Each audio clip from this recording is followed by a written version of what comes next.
Namaskaram, my dear ones. This is Dishant Raghunath here and welcome to a new video from my study for income tax. അപ്പോൾ കാണുന്ന പോലെ തന്നെ നമ്മുടെ third head of income, അതായത് profits and gains of business or പ്രൊഫഷനാണ് ഈ marathon വീഡിയോയിൽ നമ്മൾ കവർ ചെയ്യാൻ പോകുന്നത്. വളരെ വളരെ ഇമ്പോർട്ടൻ്റ് ആയിട്ടൊരു ചാപ്റ്ററാണ്.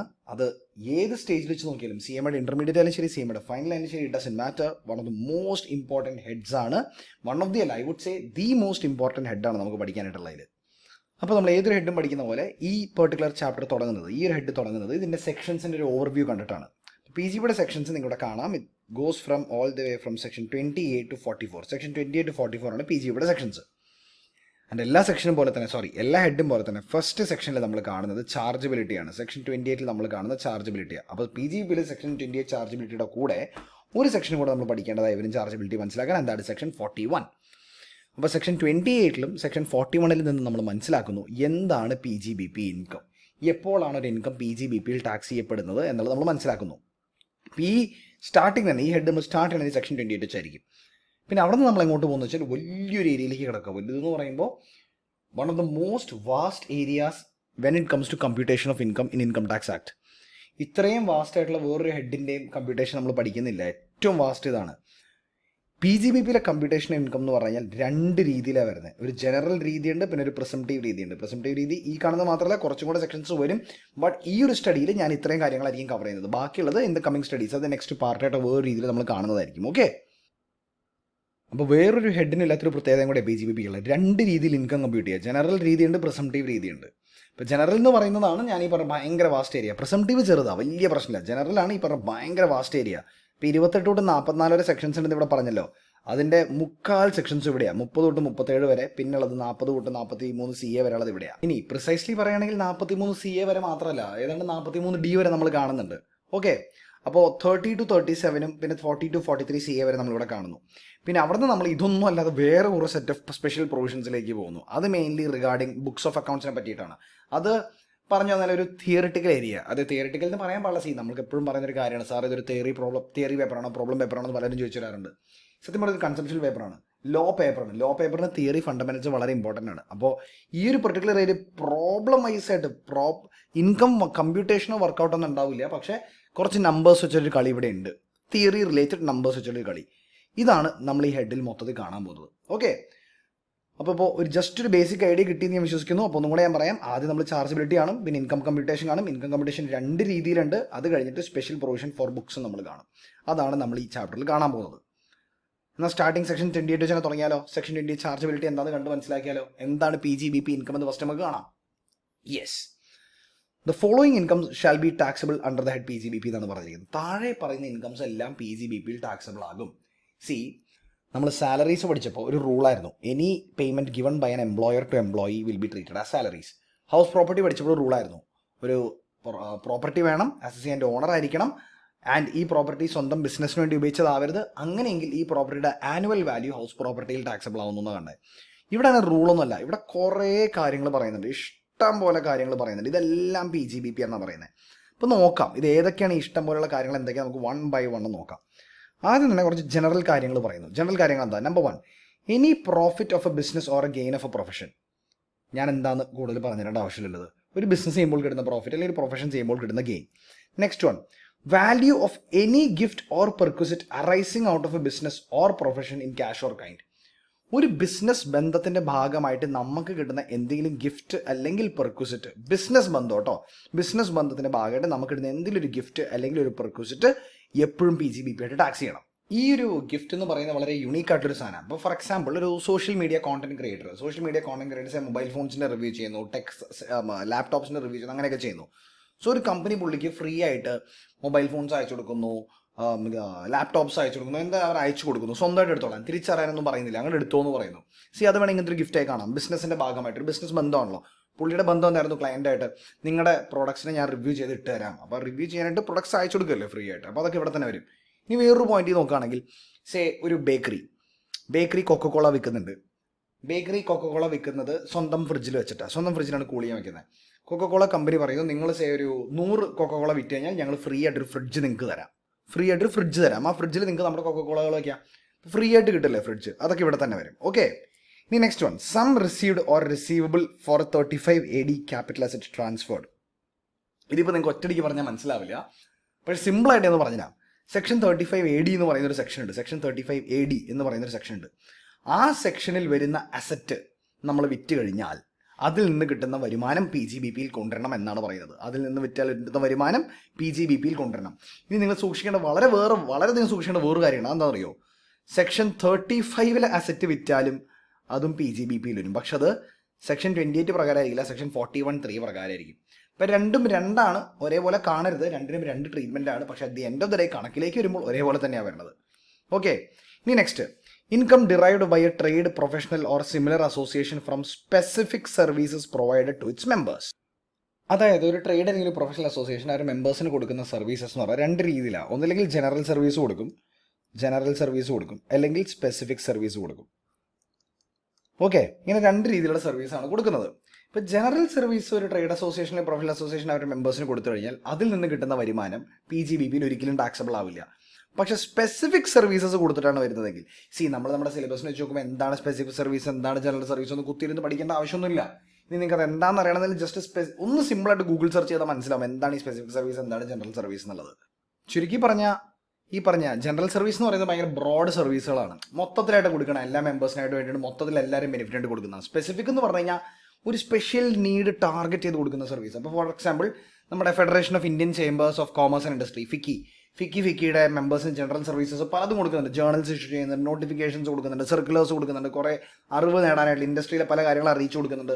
കൂടാതെ അത് മാത്രമല്ല സ്പെസിഫിക് ആയിട്ടുള്ള ട്രെയിനിങ് കൊടുക്കുന്നു, അല്ലെങ്കിൽ സ്പെസിഫിക് ആയിട്ട് ലീഗൽ ഹെൽപ്പ് കൊടുക്കുന്നു, എന്തെങ്കിലും റെഗുലേറ്ററി ഹെൽപ്പ് കൊടുക്കുന്നു. അതൊക്കെ സ്പെസിഫിക് ആയിട്ട് മെമ്പേഴ്സ് കൊടുക്കുന്ന അതിൽ നിന്ന് കിട്ടുന്ന വരുമാനം ടാക്സബിൾ ആവും എന്നാണ് ഈ പറഞ്ഞിരിക്കുന്നത്. ഓക്കെ, ഇനി നമ്മുടെ എക്സാമിനേഷൻ്റെ പോയിന്റ് ഓഫ് വ്യൂ അത്ര ഇമ്പോർട്ടൻ്റ് അല്ല, പക്ഷേ നിങ്ങൾക്ക് എന്തെങ്കിലും ക്യൂരിയോസിറ്റി ഇതിനെക്കുറിച്ച് അറിയണമെന്നുണ്ടെങ്കിൽ ജസ്റ്റ് ഗൂഗിൾ. ഇനി ജനറൽ ഐറ്റംസ് കഴിഞ്ഞു, അടുത്ത ഐറ്റത്തിലേക്ക് കിടക്കുക, കോമ്പൻസേഷൻ.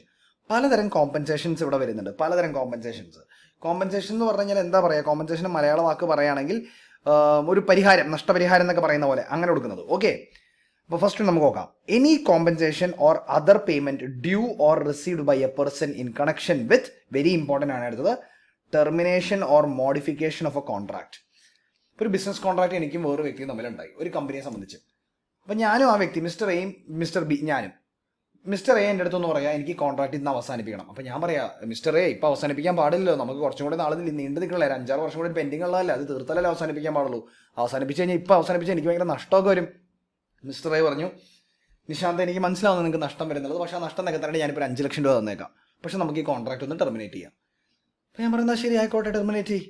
ഞാൻ ടെർമിനേറ്റ് ചെയ്യുന്നു, എനിക്ക് കുറച്ച് പൈസ തരുന്നു, അതാണ് എനിക്ക് കിട്ടുന്ന കോമ്പൻസേഷൻ. ഇനി ഇവിടെ മനസ്സിലാക്കണത് എനി കോമ്പൻസേഷൻ എന്നാണ് പറയുന്നത്, doesn't matter if it's revenue or capital in nature. Okay, അപ്പോൾ termination or modification of a contract relating to management of an Indian company, management of a foreign company in India, agency business activity. ചുരുക്കി പറഞ്ഞാൽ ഏതൊരു business ആക്ടിവിറ്റിയും, ഇന്ത്യയിൽ നടക്കുന്ന ഏതൊരു business ആക്ടിവിറ്റിയുടെ contract modify ചെയ്യുകയോ ടെർമിനേറ്റോ ചെയ്യുകയാണെങ്കിൽ അതിന് കിട്ടുന്ന പ്രതിഫലം.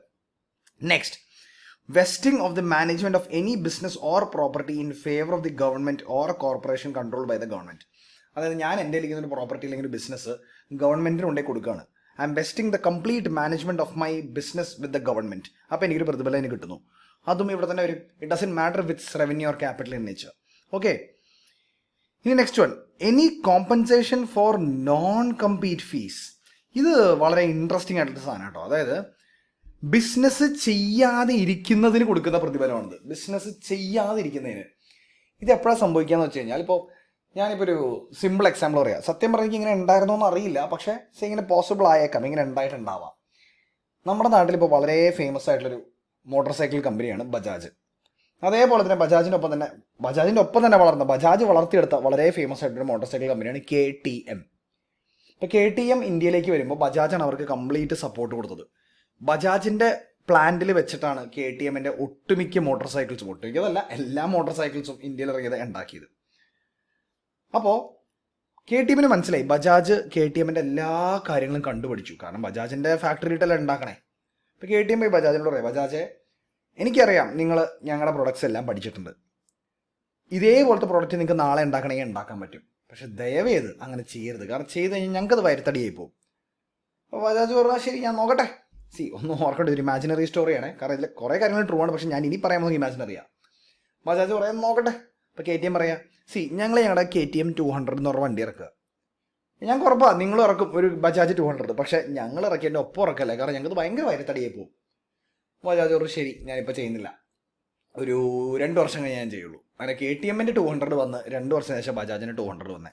ബജാജിനാണെങ്കിൽ ഇത് ആദ്യമേ ചെയ്യായിരുന്നു, തുടക്കത്തിൽ കൊണ്ട് ഇറക്കി വിടായിരുന്നു, പക്ഷേ ബജാജ് ചെയ്തില്ല. അപ്പം ഞാൻ വിശ്വസിക്കുന്നത്, ഞാനിപ്പോൾ കഥയിൽ പറയുന്നത്, KTM ബജാജിനോട് പറയുക 2 വർഷം നീ മാർക്കറ്റിലേക്ക് ഇറങ്ങാണ്ടിരിക്കുകയല്ലേ എനിക്ക് വേണ്ടിയിട്ട്, അപ്പോൾ ഒരു കാര്യം ചെയ്യാം, ഞാനൊരു 10 കോടി ഇപ്പോൾ തന്നേക്കാം, ആ 10 കോടി വെച്ചോ. എന്തിനാണ് തരുന്നേ? ഈ മാർക്കറ്റിലേക്ക് എൻ്റെ ഒരു എതിരാളിയായിട്ട് വരാതിരിക്കുക. ഓക്കെ, എൻ്റെ ഒരു എതിരാളിയായിട്ട് വരരുത് നീ. ഓക്കെ, അപ്പോൾ എൻ്റെ ഒരു കോമ്പറ്റീഷനായിട്ട് വരരുത്. അതാണ് any compensation for non compete fees. Okay, ഇനി ഇത് അതിന് മാത്രമല്ല, നമ്മുടെ ടെക്നോളജി വേറെ ആർക്കും കൊടുക്കരുത്, നമ്മുടെ പേറ്റന്റ് ആർക്കും കൊടുക്കരുത്, കോപ്പിറൈറ്റ് കൊടുക്കരുത്, ട്രേഡ് മാർക്ക് കൊടുക്കരുത്. അതായത് ഒരു എതിരാളിയെ സൃഷ്ടിക്കാതിരിക്കാൻ, കോമ്പറ്റീഷൻ വരാതിരിക്കാൻ കൊടുക്കുന്ന പേയ്മെൻ്റാണിത്. സത്യം പറഞ്ഞാൽ ബജാജ് അവിടെ ബിസിനസ് ഒന്നും ചെയ്യുന്നില്ല, ഒരു ദിവസം ബജാജ് ബിസിനസ് ചെയ്യുന്നില്ല, ബിസിനസ് ചെയ്യാതെ കിട്ടുന്ന പേയ്മെൻറ്റ് ഇത് അല്ലേ. യെസ്. ഇനി next one, very very important, key man insurance policy. നിങ്ങൾ സാലറീസ് പഠിച്ചപ്പോൾ കണ്ടോ കീ മാൻ ഇൻഷുറൻസ് എന്നുള്ളത്? ഇനി പഠിച്ചില്ലെങ്കിൽ ഞാൻ സിമ്പിളായിട്ട് പറഞ്ഞുതരാം. കീ മാൻ എന്ന് പറഞ്ഞാൽ കമ്പനിക്ക് വളരെയധികം വേണ്ടപ്പെട്ട ഒരാൾ. ഈ വളരെയധികം വേണ്ടപ്പെട്ട ആൾക്ക് എന്തെങ്കിലും പറ്റിക്കഴിഞ്ഞാൽ കമ്പനി അത് ബാധിക്കും. അപ്പോൾ കമ്പനി എന്ത് ചെയ്യും? ഇയാളുടെ പേരിൽ ഇൻഷുറൻസ് എടുക്കും. ഇയാളുടെ പേരിൽ ഇൻഷുറൻസ് എടുത്തു, ഇയാൾക്ക് എന്തെങ്കിലും പറ്റി, ഇൻഷുറൻസ് കമ്പനി കവറേജ് തന്നു. ആ കവറേജ് കമ്പനിക്ക് കൊടുത്തു കഴിഞ്ഞാൽ അത് കമ്പനിക്ക് ബിസിനസ് ഇൻകം, ആ വ്യക്തിക്ക് കൊടുത്തു കഴിഞ്ഞാൽ അത് സാലറിയാണ്. ഇനി ആ വ്യക്തി മരിച്ചുപോയി, വ്യക്തിയുടെ പിൻഗാമിക്ക് കൊടുത്തു, അങ്ങനെയാണെങ്കിൽ അത് ആ വ്യക്തിയെ സംബന്ധിച്ച് IFOs ആണ്, വേറെ സോഴ്സിലേക്ക് പോകും, അതർ സോഴ്സിലേക്ക് പോകും. കമ്പനിക്ക് കിട്ടിയാൽ ബിസിനസ്, എംപ്ലോയിക്ക് കിട്ടിയാൽ സാലറി. കാരണം എന്താ? എംപ്ലോയി കിട്ടിയ സാലറി കൊണ്ട് എന്തുകൊണ്ടാ? ബിസിനസ് എംപ്ലോയർ റിലേഷൻഷിപ്പിൽ നിന്നുള്ള പേയ്മെൻറ്റ് വന്നേ. യെസ്. ആൻഡ് ഫൈനലി പുള്ളി മരിച്ചു, പുള്ളിയുടെ മക്കൾക്ക് കിട്ടി, മക്കൾക്കും കമ്പനിയായിട്ട് ഒരു ബന്ധമില്ല, അപ്പോൾ മക്കൾക്ക് സാലറി ആവില്ല, മക്കൾക്ക് അത് ബിസിനസ്സും ആവില്ല, പിന്നെ എന്താവും? ഇൻകം ഫ്രം അതർ സോഴ്സ് ആവും അത്. ഇനി next, assessee carrying on export business. Export business ചെയ്യുന്നവരുടെ ഒരു പ്രത്യേക തരം ഇൻകം ഉണ്ട്. എക്സ്പോർട്ടിൻ്റെ ഭാഗമായി കിട്ടുന്ന incentive, duty drawback, cash compensatory support. അതായത് ഗവൺമെൻറ് ഈ എക്സ്പോർട്ട് ചെയ്യുന്നവരെ നല്ല രീതിയിൽ പ്രോത്സാഹിപ്പിക്കും, പല രീതിയിൽ പ്രോത്സാഹിപ്പിക്കും. ചിലപ്പോൾ ഇൻസെൻറ്റീവ് കൊടുക്കും, ചിലപ്പോൾ അടച്ച ഡ്യൂട്ടി തിരിച്ചരാന്നുള്ള രീതിയിൽ ഡ്യൂട്ടി ഡ്രോബാക്ക് പോലത്തെ പ്രത്യേക പരിപാടിയുണ്ട്, അത് കൊടുക്കും. അല്ലെങ്കിൽ ക്യാഷ് കോമ്പൻസേറ്ററി സപ്പോർട്ട് കൊടുക്കും, ക്യാഷ് സപ്പോർട്ടായിട്ട് കൊടുക്കും. ഇതൊക്കെ ബിസിനസ് ഇൻകം ആവും. 2, profit on sale of import entitlement licence, duty entitlement passbook or duty free replenishment certificate. അതായത് ഇവിടെ പറയുന്നത് എന്താണെന്ന് വെച്ച് കഴിഞ്ഞാൽ, നമ്മൾ നമ്മുടെ കയ്യിലുള്ള 2-3 എക്സ്പോർട്ട് ചെയ്യാൻ വേണ്ടിയുള്ള ചില എന്താ പറയുക ഇമ്പോർട്ട് ലൈസൻസുകൾ അല്ലെങ്കിൽ എക്സ്പോർട്ട് ലൈസൻസ് എന്ന് പറയുന്ന സാധനങ്ങളുണ്ട്. ഇപ്പോൾ നിങ്ങൾ ഈ സിനിമ കണ്ടുകൊണ്ടെന്ന് എനിക്കറിയില്ല, മുകുന്ദേട്ട സുമിത്ര വിളിക്കുന്നു എന്ന് പറയുന്ന സിനിമയുണ്ട്. അതിലൊരു സീനുണ്ട്, അതായത് ശ്രീനിവാസൻ സോമനെ വീഴ്ത്തണ ഒരു സീനുണ്ട്. അതെങ്ങനെ വീഴ്ത്തണമെന്ന് വെച്ച് കഴിഞ്ഞാൽ, ശ്രീനിവാസൻ ചെന്ന് ഒന്നാന്തരം ഫ്രോഡാണല്ലേ ശ്രീനിവാസൻ, സോമൻ്റെ അടുത്ത് നിന്നൊരു ഡയലോഗ് അടിക്കും. സോമനാണെങ്കിൽ ഷൂ കമ്പനിയുടെ മുതലാളിയാണ്. അതറിയാത്ത വിധത്തിൽ ശ്രീനിവാസൻ അവിടെ ചെന്ന് പറയും, ശ്രീനിവാസൻ്റെ കയ്യിൽ മലേഷ്യയിൽ നിന്ന് റബ്ബർ ഇമ്പോർട്ട് ചെയ്യുന്ന ലൈസൻസ് ഉണ്ടെന്ന്. അത് ശ്രീനിവാസൻ്റെ ഫ്രണ്ടിൻ്റെ കയ്യിലാണ്, അത് വേണമെങ്കിൽ ശ്രീനിവാസൻ ചോദിച്ചാൽ കിട്ടുന്നുള്ള രീതിയിൽ. അപ്പോൾ അങ്ങനെ സോമനെ വീഴ്ത്തണേ. അപ്പോൾ ആ ലൈസൻസ് എങ്ങനെയെങ്കിലും എനിക്ക് കൊണ്ടുവന്ന് തരണം എന്ന് സോമൻ ആ സിനിമയെ പറയുന്നുണ്ട്. നിങ്ങൾ ആ സിനിമ കണ്ടിട്ടുണ്ടെങ്കിൽ ഒന്ന് യൂട്യൂബിൽ പോയ സിനിമ ഒന്നുണ്ട്, ഈ രംഗം ഒന്ന് നോക്കുക. ആ രംഗം എന്താ വെച്ച് കഴിഞ്ഞാൽ, സോമൻ മറ്റേതാണ് ബാഡ്മിൻ്റൺ കളിക്കുന്നു, ഞാൻ ഷട്ടിൽ എന്ന് പറയാൻ വന്നേ, ബാഡ്മിൻ്റൺ കളിക്കുന്നു, ശ്രീനിവാസൻ അവിടെ കൈയടിക്കുന്നു, എന്നിട്ട് ചെന്ന് കുറേ സംസാരിക്കുന്നു, ശ്രീനിവാസൻ്റെ കയ്യിലുള്ള സകല ഉടായ്പ ഉപയോഗിച്ച് സോമനെ വീഴ്ത്തുന്നു. എന്നിട്ട് പറയുന്നു, എൻ്റെ കയ്യിൽ മലേഷ്യൻ റബ്ബർ, എൻ്റെ സുഹൃത്തിൽ മലേഷ്യൻ റബ്ബർ ഇമ്പോർട്ട് ചെയ്യാനുള്ള ലൈസൻസ് ഉണ്ടെന്ന്. സോമനത് തപ്പി നടക്കുക. അത് മോഹൻലാലിൻ്റെ ഇതിന് മുമ്പ് ശ്രീനിവാസൻ കേട്ട് മനസ്സിലാക്കിയിട്ടുണ്ട്. ഇനി സിനിമ കേട്ടിട്ടില്ലെങ്കിൽ ഒന്ന് പോയി കണ്ടു നോക്കുക. എൻ്റെ അഭിപ്രായത്തിൽ പറഞ്ഞു കഴിഞ്ഞാൽ, നമ്മൾ ഈ കോൺ ആർട്ടിസ്റ്റുകളുടെയും മറ്റേൻ്റെയും മറിച്ചിലെ കുറേ ഹോളിവുഡ് സിനിമകൾ കാണില്ലേ, അതിൻ്റെയൊക്കെ അങ്ങ് അപ്പുറമാണിത്. ശ്രീനിവാസനൊരു പക്ക പെർഫെക്റ്റ് കോൺ ആർട്ടിസ്റ്റാണ് ഇത്, കിട്ടില്ലം പടാ, അത് കണ്ടു നോക്കത്. ഓക്കെ, അപ്പോൾ അതിൽ ഇത് തന്നെ പറയുന്നുണ്ട്, ലൈസൻസ്, ഇമ്പോർട്ട് ലൈസൻസ്. അപ്പോൾ എൻ്റെ ഒരു ഇമ്പോർട്ട് ലൈസൻസ് ഉണ്ട്. പൊതുവേ നമ്മൾ അപ്പോൾ എൻ്റെ ഒരു ഇമ്പോർട്ട് ലൈസൻസ് ഉണ്ട്. ആ ഇമ്പോർട്ട് ലൈസൻസ് ഞാൻ വിറ്റ് കഴിഞ്ഞാൽ എനിക്ക് കിട്ടുന്ന വരുമാനം PGBP തന്നെ കൊണ്ടുവന്ന് കാണിക്കണം എന്നാണ് പറയുന്നത്. അപ്പോൾ എൻ്റെ കമ്പനിയുടെ ഇമ്പോർട്ട് ലൈസൻസ് വിറ്റാൽ അതിൽ നിന്നുള്ള വരുമാനം PGBP തന്നെ കാണിക്കണം. നെക്സ്റ്റ് ഒരു വളരെ ഇൻട്രസ്റ്റിംഗ് ആയിട്ടുള്ള ഏരിയയാണ് receipts in the hands of A partner of A firm. അതൊരു ഫേമിൻ്റെ പാർട്ട്ണറിന് കിട്ടുന്ന താഴെ പറയുന്ന എല്ലാ ഐറ്റവും PGBP ആണ്. എന്തൊക്കെയാണ് നോക്കിയത്? ഇൻട്രസ്റ്റ് ഓൺ ക്യാപിറ്റൽ, റെമ്യൂണറേഷൻ അഥവാ സാലറി. ഇൻട്രസ്റ്റ് ഓൺ ക്യാപിറ്റലും റെമ്യൂണറേഷനും. ഇനി പാർട്ട്ണർ കിട്ടുന്ന വേറൊരു സാധനം കൂടിയുണ്ട്, പ്രോഫിറ്റ് ഫ്രം എ ഫേം. അത് ടാക്സബിൾ അല്ല. ഇപ്പം ഇത്ര ഓർക്കുക, ഇൻട്രസ്റ്റ് ഓൺ ക്യാപിറ്റലോ റെമ്യൂണറേഷനോ ഒരു പാർട്ട്ണറിന് കിട്ടിക്കഴിഞ്ഞാൽ അത് തീർച്ചയായിട്ടും PGBP വരുമാനമായി തന്നെ കാണിക്കണം. ഫോർ എക്സാമ്പിൾ, എനിക്കൊരു പാർട്ണർഷിപ്പ് ഫേം ഉണ്ട്, KPRM ആൻഡ് അസോസിയേറ്റ്സ്. ആ അസോസിയേറ്റ്സ് ഫേമിൽ നിന്ന് എനിക്ക് കിട്ടുന്ന പ്രോഫിറ്റ് എൻ്റെ PGBP ഇൻകം. പ്രോഫിറ്റ് അല്ല, തെറ്റിപ്പോയി വാങ്ങിച്ചാൽ എനിക്ക് കിട്ടുന്ന റെമ്യൂണറേഷൻ PGBP ഇൻകം, എനിക്ക് കിട്ടുന്ന interest on capital PGBP income ആണ്. പൊതുവേ നമ്മൾ ഈ ഇൻട്രസ്റ്റ് എന്ന് പറയുന്ന സാധനം IFOC കൊണ്ടേ ക്ലാസിഫൈ ആണ് അതർ സോഴ്സസിൽ. അതായത് interest on UTI, interest from securities, interest on FD deposit, interest on bank, എല്ലായിടത്തും കിട്ടുന്ന പലിശ നമ്മൾ അതർ സോഴ്സിലും ഉണ്ടായിടുന്നത് പൊതുവേ. പക്ഷേ ഒരു ഫേമിൽ നിന്ന് പാർട്ട്ണറിന് കിട്ടുന്ന ക്യാപിറ്റൽ ഇൻട്രസ്റ്റ് എപ്പോഴും PGBP ഒന്ന് എടുക്കും. ഇനി നെക്സ്റ്റ് വൺ, ഇതൊരു ഇൻട്രസ്റ്റിംഗ് ആയിട്ടുള്ള ഐറ്റാണ്. Next one, FMV of inventory as on the date of conversion into capital asset. അതായത് കമ്പനിയുടെ കയ്യിൽ കുറച്ച് സ്റ്റോക്ക് ഇരിപ്പുണ്ടായി. ആ സ്റ്റോക്കിന് സ്റ്റോക്കായിട്ട് വെക്കേണ്ട, അതിനെ ക്യാപിറ്റലിസ്റ്റ് ആക്കാമെന്ന് തീരുമാനിച്ചു. അപ്പോൾ ഫോർ എക്സാമ്പിൾ, ഞാനൊരു ബിസിനസ്സുകാരനാണ്, ഞാൻ ഫർണിച്ചർ ഉണ്ടാക്കുക. അപ്പം ഞാൻ ഒരു ടേബിൾ ഉണ്ടാക്കി. ഓക്കെ, 2 ടേബിൾ ഉണ്ടാക്കി. രണ്ടാമത്തെ ടേബിളാണ്. Apologies for my drawing, motion drawing ആണെന്ന് എനിക്കറിയാം. 3 ടേബിൾ ഉണ്ടാക്കി.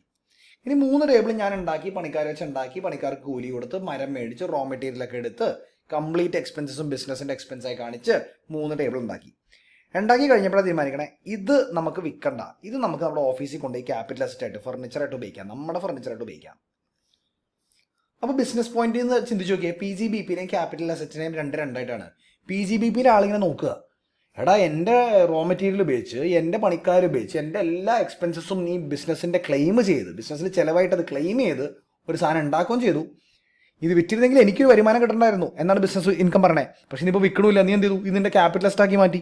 അപ്പോൾ എനിക്ക് നീ ഇന്ന് വരുമാനം കിട്ടുമോ? അപ്പോൾ എൻ്റെ റോ മെറ്റീരിയലും എൻ്റെ എല്ലാ എക്സ്പെൻസസും ഉപയോഗിച്ച്, എൻ്റെ ഫാക്ടറിയുടെ ഇലക്ട്രിസിറ്റി ഉപയോഗിച്ച്, എൻ്റെ പണിക്കാരനെ ഉപയോഗിച്ച് PGBP സങ്കടത്തിലായില്ല ഇപ്പോൾ. അപ്പോൾ ക്യാപിറ്റൽ ഗെയിൻസിൻ്റെ ആളോട് ചിരിച്ചുകൊണ്ടിരിക്കുക, എനിക്ക് ഫ്രീ ആയിട്ട് റെസ്റ്റ് കിട്ടി, ഇനി ഇത് വിറ്റ് കഴിഞ്ഞാൽ ഈ ക്യാപിറ്റൽ ഗെയിൻസ് ആയി, എനിക്ക് മേടിക്കാൻ 5 പൈസ ചിലവായിട്ടില്ല, ഒന്നും ആയിട്ടില്ല, ഫ്രീ ആയിട്ട് എനിക്ക് റെസ്റ്റ് കിട്ടിയെന്ന് പറഞ്ഞിരിക്കുകയാണ്. യെസ്, പക്ഷേ ഇൻകം ടാക്സ് എന്താ പറയുന്നത് അറിയാമോ? PGBP എന്നീ സങ്കടപ്പെടണ്ട. PGBPയുടെ എല്ലാം ഉപയോഗിച്ചുണ്ടാക്കിയ അസറ്റ്, PGBPയുടെ കംപ്ലീറ്റ് ബെനിഫിറ്റ് ആയിട്ട് എടുത്ത ഒരു ഇൻവെൻട്രി ആയിട്ടുണ്ട്, സ്റ്റോക്കാണിത്.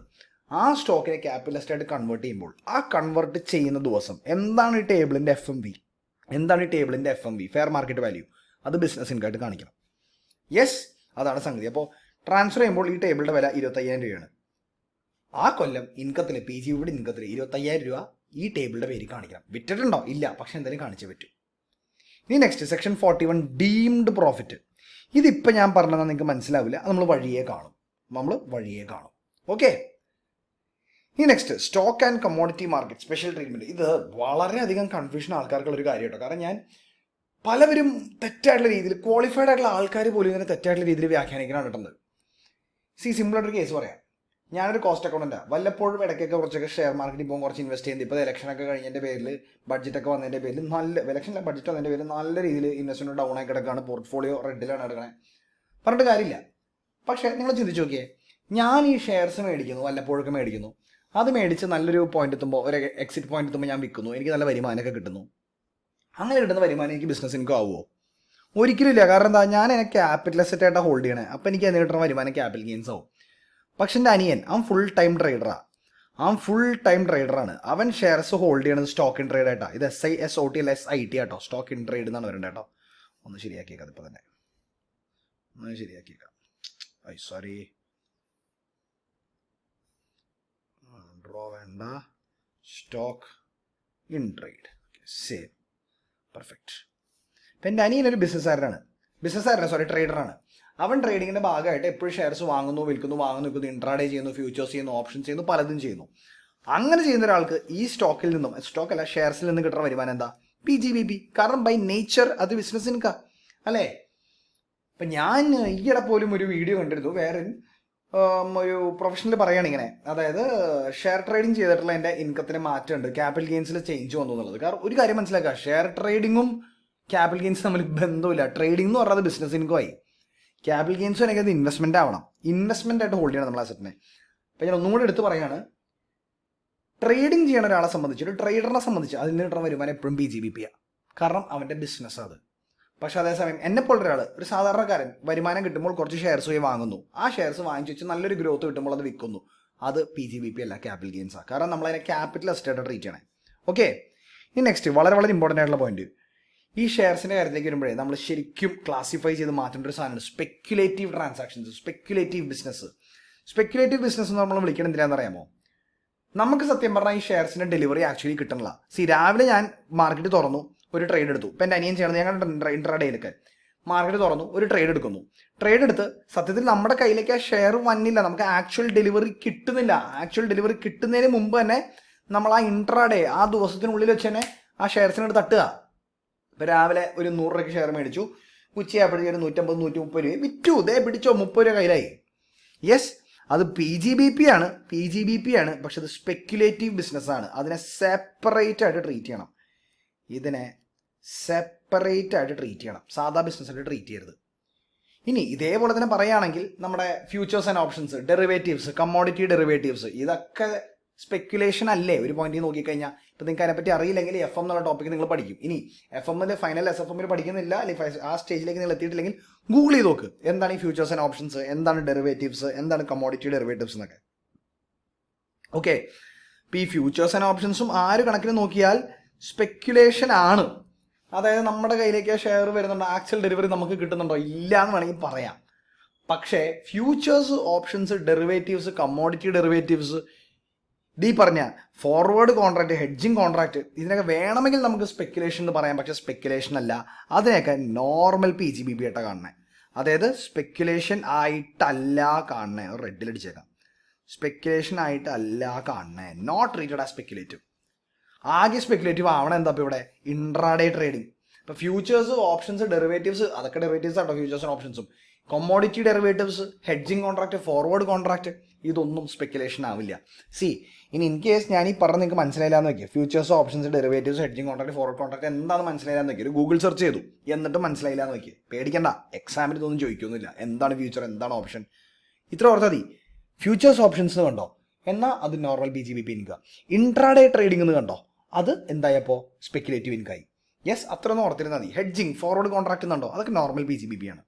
ഓക്കെ, ഇനി നെക്സ്റ്റ് പോയിന്റ്, വളരെ വളരെ ഇമ്പോർട്ടൻ്റ് ആയിട്ടുള്ള പോയിന്റാണ് എടുത്തത്. വളരെ ഇമ്പോർട്ടൻറ്റ്, കാരണം കഴിഞ്ഞ ഫിനാൻസ് ആക്ടിൽ നമ്മുടെ ഈ ഫിനാൻസ് അസസ്മെന്റ് ഇയർ 25-26 തൊട്ട് ഇത് ആപ്ലിക്കബിൾ ആണ്.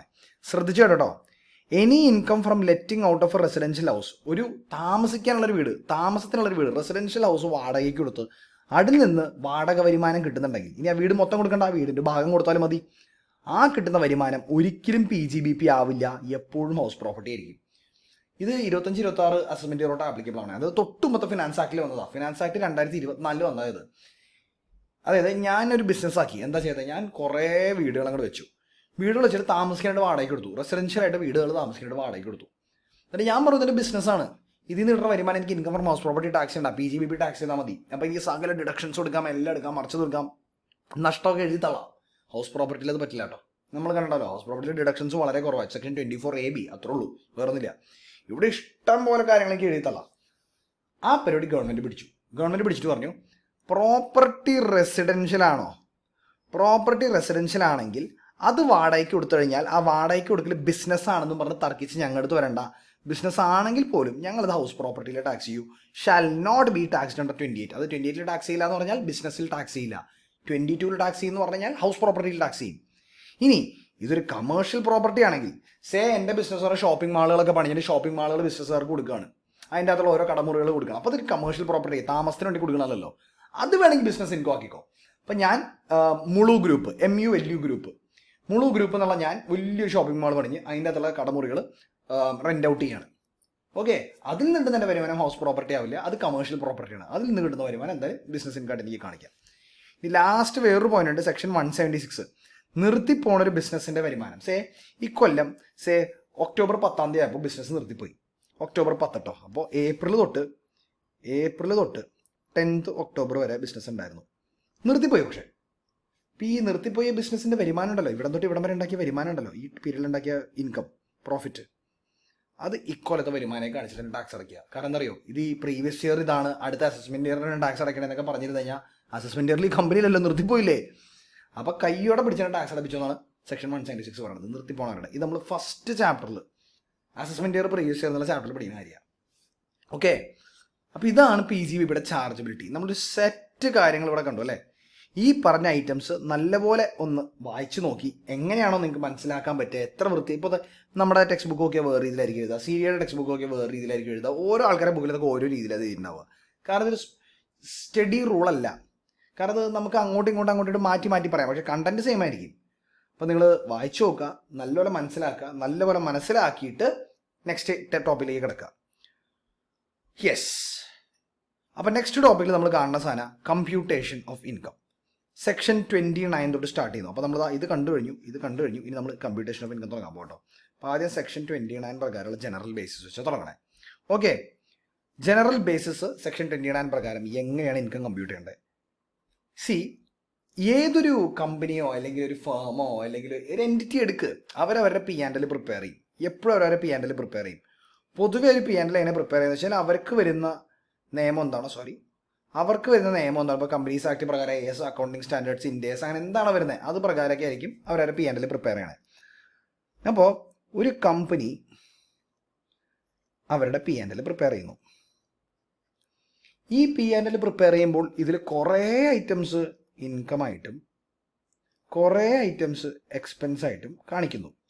ഇതിൻ്റെ നെറ്റ് റിസൾട്ടായിട്ട് പ്രോഫിറ്റ് അഥവാ ലോസ് കാണിക്കുന്നു. അപ്പം ഇതല്ലേ PGBP എന്ന് നമുക്കൊരു ചോദ്യം ചോദിക്കാം. ഇതല്ലേ PGBP?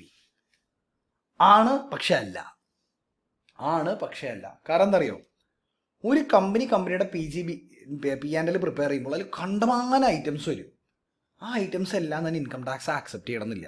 ഇപ്പോൾ സിമ്പിളായിട്ടൊരു കേസ് പറയട്ടെ. സോ ദിസ് ഇസ് മിസ്റ്റർ എക്ക് ഒരു കമ്പനി ഉണ്ട്. കമ്പനി എന്താ ചെയ്യണേ?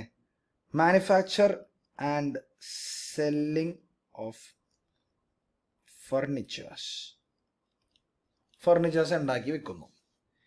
ഇതിൽ നിന്ന് കിട്ടുന്ന വരുമാനം is PGBP income. Business income sales ആയിട്ട് ഞാൻ കാണിച്ചിട്ടുണ്ട്, P&L കാണിച്ചിട്ടുണ്ട്, റവന്യൂ ആയിട്ട് കാണിച്ചിട്ടുണ്ട്. പക്ഷെ അതേസമയം ഈ കമ്പനിക്ക് കുറച്ച് ക്യാഷ് റിസർവ് ഇരിപ്പുണ്ടായി. ഈ ക്യാഷ് എടുത്തുകൊണ്ടിട്ട് ഇൻവെസ്റ്റ് ചെയ്തു. എവിടെ? കുറേ ബോണ്ടുകളിലും സെക്യൂരിറ്റീസിലും. അതിൽ നിന്ന് കുറച്ച് ഇൻട്രസ്റ്റ് കിട്ടി, കുറച്ച് ഡിവിഡൻഡ് കിട്ടി. ഇൻവെസ്റ്റ് ചെയ്താൽ കിട്ടുമല്ലോ. P&L റവന്യൂ സൈഡിൽ ഇതും കാണിച്ചിട്ടുണ്ടാവും.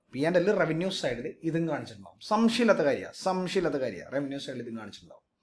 യെസ്, റവന്യൂ സൈഡിൽ ഇത് കാണിച്ചിട്ടുണ്ടെങ്കിൽ ഈ പറഞ്ഞ മിസ്റ്റർ എക്ക് ഈ കമ്പനിയുടെ ഭാഗമായിട്ട് ഒരു വീടും ഉണ്ടായി. ആ വീടും വാടകയ്ക്ക് എടുത്തു, ആ വാടകയും കിട്ടി.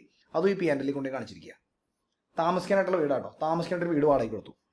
ഒരു റെസിഡൻഷ്യൽ ഹൗസ് ഉണ്ടായി, അത് ലെറ്റ് ഔട്ട് ചെയ്തു, അതിൽ നിന്ന് റെന്റ് കിട്ടി. ഇതും P&L കാണിച്ചു. അപ്പോൾ ഇതും P&L ഉണ്ട്, ഇൻകോയിട്ട് കിടക്കുന്നുണ്ട്. ഇതും P&L ഉണ്ട്. ഏത്? നമ്മുടെ ഫർണിച്ചർ വിറ്റത്. ഒരു കാര്യം തീർച്ച, മിസ്റ്റർ എയുടെ കമ്പനിയുടെ ബിസിനസ് എന്ന് പറയുന്നത് ഫർണിച്ചർ വിൽക്കല. അപ്പോൾ ഇത് PGBP ആണ്. പക്ഷേ വീട് താമസിക്കാനുള്ളത് വാടകയ്ക്ക് കൊടുത്തു കഴിഞ്ഞാൽ അത് P&L വന്നാൽ ശരിയാവുമോ? കാരണം P&L വന്നു എന്തായാലും, പക്ഷെ അത് PGBP ആയിട്ട് നമുക്ക് കണക്കാക്കാൻ പറ്റുമോ? കാരണം അത് PGBP അല്ലല്ലോ. ഒരു താമസിക്കാനുള്ള വീട്, റെസിഡൻഷ്യൽ വീട് വാടകയ്ക്ക് കൊടുത്തു കഴിഞ്ഞാൽ അത് ഹൗസ് പ്രോപ്പർട്ടി ആവണമെന്നല്ലേ. ഇനി അതേസമയം ഇവർ ഇൻവെസ്റ്റ് ചെയ്തു, ഇതിൽ നിന്ന് കുറേ ക്യാഷ് ഇൻട്രസ്റ്റ് ആയിട്ട് ഡിവിഡൻഡ് ആയിട്ട് കിട്ടി. അത് ഇയാളുടെ ബിസിനസ്സാണോ? അല്ല, ഇയാളുടെ ബിസിനസ് എന്താ? ഫർണിച്ചർ ഉണ്ടാക്കി വെക്കലല്ലേ. അപ്പോൾ ഇൻട്രസ്റ്റ് ഡിവിഡൻഡ് കിട്ടിയത് എവിടെ പോകണം? IFOC പോകണ്ടേ? പക്ഷെ ഇതൊക്കെ P&L കിടക്കുകയല്ലേ. ഇൻകം ടാക്സ് എന്താ പറഞ്ഞതെന്നറിയാമോ? നമ്മുടെ P&L പ്രകാരമുള്ള നെറ്റ് പ്രോഫിറ്റ് എടുക്കത്, അതിൻ്റെ കൂടെ കുറേ അഡ്ജസ്റ്റ്മെൻറ്റ്സ് നടത്ത്. ബാക്കി കിട്ടുന്നതാണ് നമ്മുടെ PGBP. അപ്പോൾ എങ്ങനെ അഡ്ജസ്റ്റ്മെൻറ്റ്സ് നടത്തണേ? എങ്ങനെ നടത്തണേ? ഇപ്പോൾ സിമ്പിളായിട്ട് പറഞ്ഞുതരാണെങ്കിൽ net profit as per P&L എടുക്കുക. അതിൽ നമ്മൾ ഇൻകം സൈഡിൽ പോവുക. PGBPയുടെ അല്ലാത്ത വല്ല ഇൻകംസ് ഉണ്ടോ? PGBPയുടേത് അല്ലാത്തതായിട്ടുള്ള വല്ല ഇൻകംസ് ഉണ്ടോ? ഇപ്പോൾ തൊട്ടുമുറൽ ഇൻട്രസ്റ്റും റെൻറ്റും അങ്ങനെ കിടക്കുന്നുണ്ടോ? അത് ലെസ് ചെയ്യുക. കാരണം എന്താ? അത് ഇൻകത്തിൽ കിടന്നു കഴിഞ്ഞാൽ പ്രോഫിറ്റ് അത്രയും കയറി കിടക്കുകയല്ലേ. അത് PGBPയിൽ വരേണ്ടതായിരുന്നില്ല, അത് വേറെ ഹെഡിൽ പോകണ്ടായിരുന്നു. അപ്പോൾ അത് ലെസ് ചെയ്യുക. ലെസ് ഇൻകംസ് നോട്ട് PGBPയുടെ അല്ലാത്ത ഇൻകംസ് പക്ഷെ എടുത്തു നമ്മളത്. അത് 1, 2 എന്തൊക്കെയാണെന്നുള്ളത് ഇങ്ങനെ കാണിച്ച് ഓരോന്നേ കാണിച്ച് ടോട്ടൽ അങ്ങോട്ട് ലെസ് ചെയ്യണ പരിവത്തിലാക്കുക. ഇനി ഇതേപോലെ ചിലപ്പോൾ ചിലവുകളുണ്ടാവും, എക്സ്പെൻസ് ഉണ്ടാവും PGBPയുടെ അല്ലാത്തതായിട്ട്. ഇപ്പോൾ ഷെയർസ് മേടിച്ചു എന്നും പറഞ്ഞ് PGBP കൊണ്ട് എക്സ്പെൻസ് കാണിച്ചു. പാടുമോ? പാടില്ല അല്ലേ. കാരണം ഷെയർസ് മേടിക്കൽ ഫർണിച്ചർ കച്ചവടക്കാരൻ്റെ ബിസിനസ്സിൻ്റെ ഭാഗമല്ല. അപ്പോൾ ആഡ് എക്സ്പെൻസസ് നോട്ട് അലൗഡ്, സമ്മതിക്കില്ലാത്ത എക്സ്പെൻസ് എന്തൊക്കെയാണോ അത് ഓരോന്നോരോട്ട് ആഡ് ചെയ്യുക. കാരണം എന്താ? എക്സ്പെൻസസ് എടുക്കാൻ പാടില്ലാത്തത് എടുത്തിട്ടുണ്ടെങ്കിൽ നമ്മുടെ എക്സ്പെൻസ് കൂടി നമ്മുടെ പ്രോഫിറ്റ് കുറഞ്ഞു. അപ്പോൾ കുറഞ്ഞെടുക്കുന്ന പ്രോഫിറ്റിനെ കൂട്ടുക. ഇനി മൂന്നാമത് ലെസ് എക്സ്പെൻസസ് അലൗഡ്, അലൗ ചെയ്ത എക്സ്പെൻസ് പക്ഷെ എടുത്തിട്ടില്ല. അലൗ ചെയ്തതാണ്, പക്ഷെ എടുത്തിട്ടില്ല, എടുക്കാൻ വിട്ടുപോയി. എടുത്തോ. അപ്പോൾ എന്ത് പറ്റുക, ഈ എക്സ്പെൻസ് എടുത്താൽ നമ്മുടെ പ്രോഫിറ്റ് കുറയും. അപ്പോൾ പ്രോഫിറ്റിനെ കുറയ്ക്കണം, ലെസ് ചെയ്യുക. And finally add any income not taken. PGBP എടുക്കേണ്ട വല്ല വരുമാനം എടുക്കാൻ പറ്റുന്നുണ്ടെങ്കിൽ അതെടുക്കുക. കാരണം വരുമാനം എടുക്കുമ്പോൾ പ്രോഫിറ്റ് കൂടും, അപ്പോൾ നമ്മൾ ആഡ് ചെയ്യും. നിങ്ങൾ നോക്കുകയാണെങ്കിൽ ഒരു ലെസ് ഒരു ആഡ്, ഒരു ലെസ് ഒരു ആഡ്. ഒരു ഇൻകത്തിനുണ്ട് ലെസ്സും ആഡും. ഈ ഇൻകത്തിനുണ്ട് ലെസ്, ഈ ഇൻകത്തിനുണ്ട് ആഡ്. എക്സ്പെൻസിനുണ്ട് ലെസ്, എക്സ്പെൻസിനുണ്ട് ആഡ്. അപ്പോൾ ഇൻകത്തിനും എക്സ്പെൻസിനും ലെസ് ചെയ്യാനും ആഡ് ചെയ്യാനും ഓരോരോ സാധനം. ഇനി ഇതെല്ലാം ചെയ്ത് ഇതിൻ്റെ കൂടെ plus or minus stock adjustment ചിലപ്പോൾ വരും. ക്വസ്റ്റ്യനിൽ നിന്നൊക്കെ ക്ലിയർ ആയിട്ട് മനസ്സിലാവും കേട്ടോ. ഇത് ഞാൻ ജസ്റ്റ് ഒരു ജനറൽ സ്ട്രക്ചർ പറഞ്ഞു എന്നുള്ളൂ. പിന്നെ ഇത്രയും കാര്യങ്ങൾ ചെയ്താൽ അപ്പോൾ എന്തൊക്കെയാണ് നമ്മൾ ചെയ്തത്? നെറ്റ് പ്രോഫിറ്റ് എടുത്തു, അതിനോട് ആദ്യം ലെസ് ചെയ്യേണ്ടതെടുത്തു, പിന്നെ ആഡ് ചെയ്യേണ്ടതെടുത്തു, പിന്നെ ലെസ് ചെയ്യേണ്ടതെടുത്തു, പിന്നെ ആഡ് ചെയ്യേണ്ടതെടുത്തു, പിന്നെ സ്റ്റോക്ക് അഡ്ജസ്റ്റ്മെൻറ്റ് ലെസ്സോ ആഡോ എന്തുകൊണ്ടാവാം. ഇത്രയും കാര്യങ്ങൾ ചെയ്യുമ്പോൾ നമുക്ക് കിട്ടുന്ന സാധനമാണ് PGBP. ഓക്കെ, നിങ്ങളുടെ സ്ക്രീനിൻ്റെ കുറച്ച് പുറത്തേക്ക് പോയി തോന്നുന്നു. സൂം ഔട്ട് ചെയ്യട്ടെ. Okay, yes. ഇത്രയും കാര്യങ്ങൾ ചെയ്യുമ്പോൾ നമുക്ക് കിട്ടുന്ന സാധനമാണ് PGBP. ഓക്കെ, അപ്പോൾ ഞാൻ ഒന്നും കൂടെ പറഞ്ഞുതരാണ്. എനിക്ക് സ്ക്രീനിൻ്റെ പുറത്തേക്ക് ഇത് പോയിട്ടുണ്ടെങ്കിൽ ഒന്നും കൂടെ പറഞ്ഞുതരാണ്. നേരത്തെ പറഞ്ഞപ്പോൾ ഡിസ്റ്റോർട്ടഡ് ആയിട്ടുണ്ടെങ്കിൽ ഇത് പറയാണ്. Net profit as per P&L അത് നമ്മൾ എടുക്കുന്നു. ആദ്യം തന്നെ ലെസ് ഇൻകംസ് നോട്ട് PGBP അല്ലാത്തതായിട്ടുള്ള വരുമാനം ഉണ്ടെങ്കിൽ അതെടുത്ത് കളാം, കാരണം അത് വരാൻ പാടില്ലാത്തതാണ്.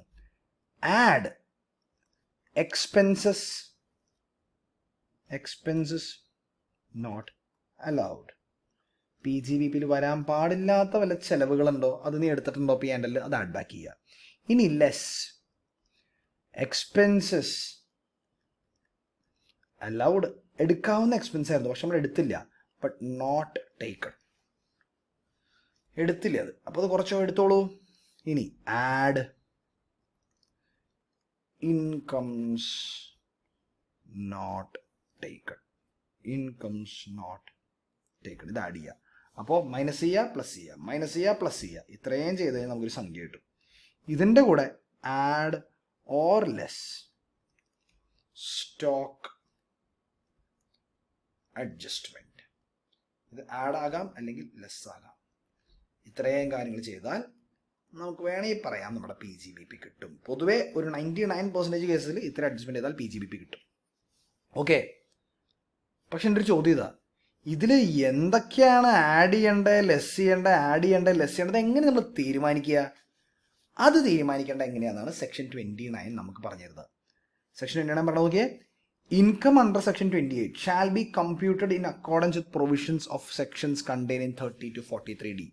30 തൊട്ട് 43D വരെ ഉള്ള സെക്ഷൻസ് പറയുന്ന പ്രകാരമാണ് നമ്മൾ ഈ ആഡ് ചെയ്യേണ്ടത് എന്താ, ലെസ് ചെയ്യേണ്ടത് എന്താ തീരുമാനിക്കുന്നത്. നമ്മൾ നേരത്തെ കണ്ടല്ലോ, ഇത് കണ്ടില്ലേ?